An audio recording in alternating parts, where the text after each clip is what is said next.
All right, here he is. What is your superpower? What is the thing you do better than other people that has led to your success? Be black. Yes. What does that mean to you? Just black, bro. Being black. Strong color. Hell yeah. I was just No, I'm not but fucking with you. It's true, but that's not my superpower. I was just bullshitting.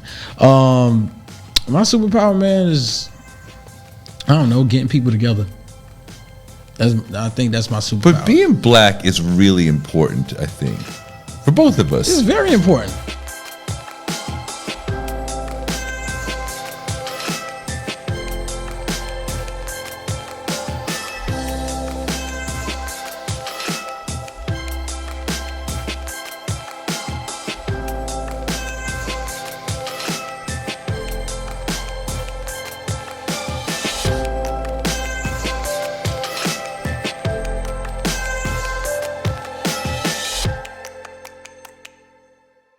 Serious. Wait, can we talk about your brother for a minute?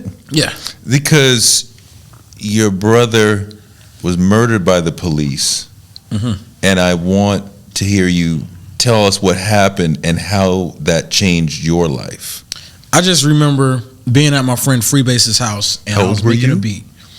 And How old were you? I was 19 years old, 2014. This is right before I had to go to South by Southwest, and right before I had to go on tour, so I didn't even have the proper time to grieve for real. Shit. I was at his house. I was at Freebase house, and I was making a beat. My brother calls me. My brother Rashad. I pick up the phone. I'm like, "Yo, what's up? I'm at Freebase house. What's going on?" He was like, "Bro, are you alone?" And I was like, "Yeah, you know." And he was like, "I got some bad news." I was like, "What you mean?" And he was like, "Treon died today." So I was like, What? Immediately I hung up the phone, and I rushed back to the house because I was just in so much disbelief of what happened. And then they told me what happened when it came down to the police tasing him, and he went into cardiac arrest when he got tased. And then they transported his body to the hospital where they was able to revive his heart, so he could have survived, but something went wrong and something pierced his bowels, which caused him to poison his body. And then he ended up dying that way. How old was he? He was my age. I'm 27. Shit. Yeah, so how did that change your life? it just made me realize, like, you know, I was already talking about injustices back in the day of when Trayvon Martin happened, because Trayvon Martin is also from Carroll City, where I'm from. So just that happening so close to home with my own family, I just knew, like, it was I was just lost at that point, because I really couldn't believe that happened so close to home.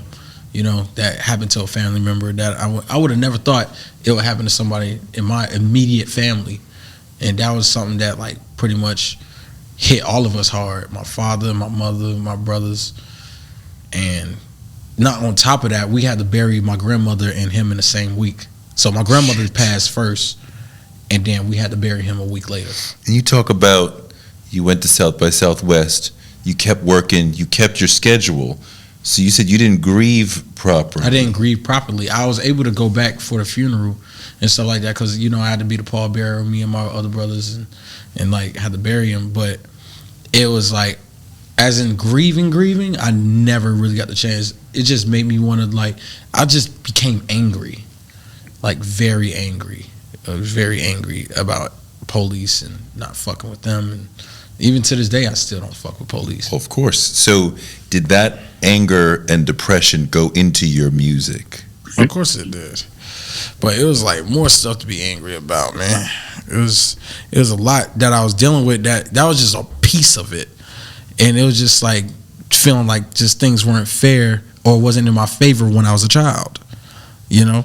So that was one of them.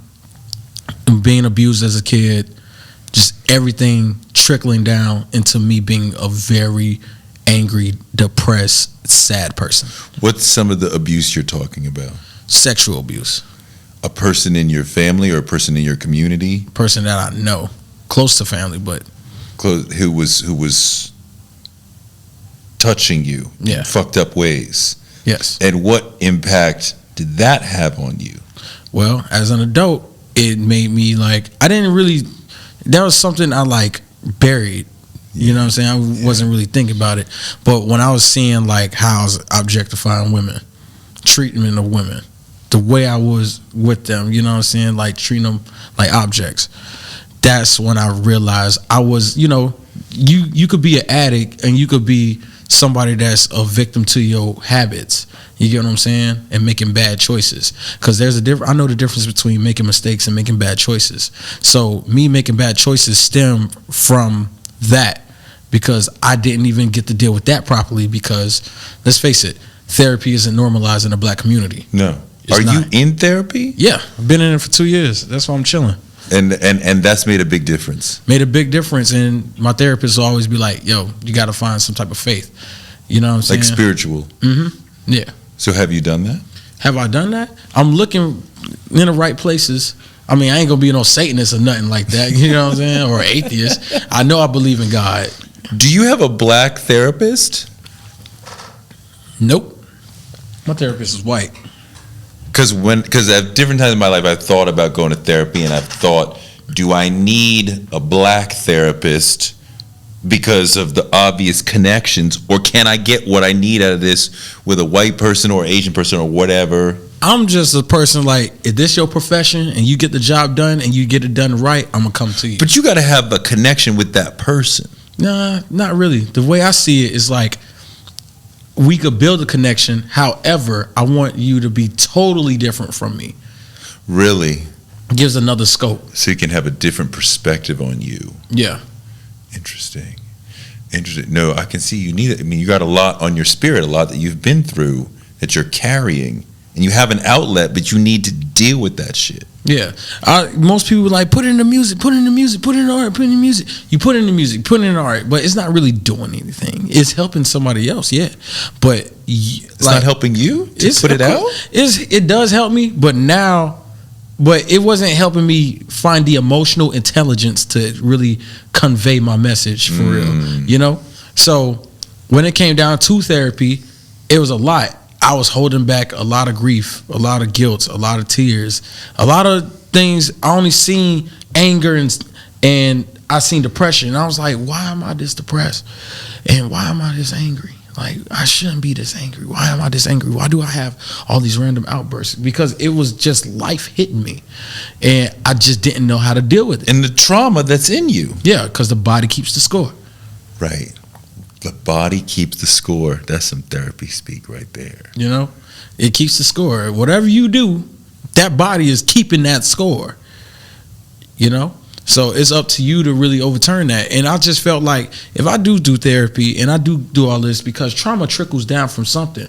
Like hurt people, which is a true statement. Yes. Hurt people do hurt people. I don't know who hurt my attacker. You know what I'm saying? But all I know is I don't want to hurt people. And if I did hurt people, I would want to apologize for that. I would want to rectify that situation. I would want to help people.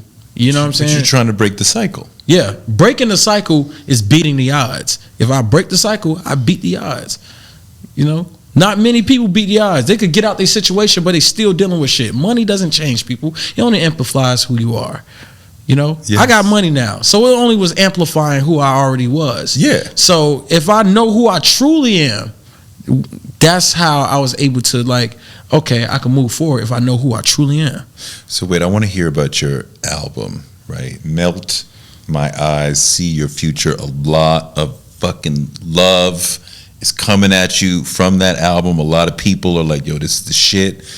Talk to me about some of the influences, what you're trying to do on that. You're making a clear distinction of this is me. I'm not going the alter ego route this time. I'm talking about me. And it's interesting that you made that choice in a moment when you're like, I'm in therapy, I'm trying to get to the root of me.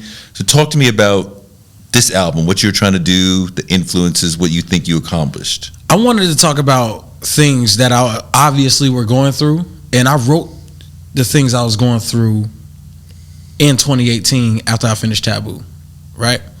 And also I wrote about the genres that I wanted to do, so like trip hop and boom bap and jazz and acid jazz and jungle funk, like all that made its way. Like I manifested this on its own, And when I wrote Melt My Eyes as a name, I just thought it was like a really good title. And then as I kept working on the project, you know, it became more and more so about being aware of things, you know. Aware of? Just yourself, your actions, things that are around you, your environment, what's happening in the world and the system and how it is.